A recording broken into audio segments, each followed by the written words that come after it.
تعالوا بينا نعمل فطيرة البطاطس الصحية دي بحشوة الجبنة الرومي او الموزاريلا. هنسمي الله ونصلي على رسول الله، لايك وشير ومتابعة للصفحة وندخل في الوصفة بتاعتنا. معايا هنا بطاطستين قشرتهم وبشرتهم وصفيتهم كويس جدا من المية بتاعتهم، وجبت هنا بولة حطيت فيها 3 بيضات وحطيت فيها اي توابل تحبيها، ملح، فلفل اسود، بابريكا، توم باودر، بصل باودر، وقلبتهم كده. وبدأت ان انا احط فيهم البطاطس المبشورة اللي متصفية من المية بتاعتها، وقلبت كل المكونات مع بعضها.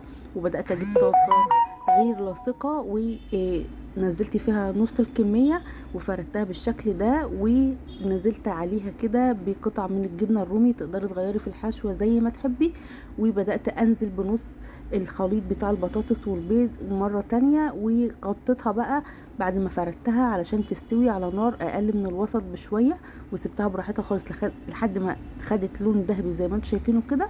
وبدأت اقلبها الناحية التانية عشان تستوي برضو من الاتجاه التاني، وغطيت عليها برضو على نار هادية، وبالشكل ده استوت معايا، تبقى جاهزة للتقديم. يلا بينا نقطعها. عايزة اقول لكم طعمها تحفة وصحية، وتنفع في نظام الدايت ومرضى السكر، وفطار وغدا وعشاء، تاكلها بعيش، تاكلها سادة. ما تنسوش اللايك.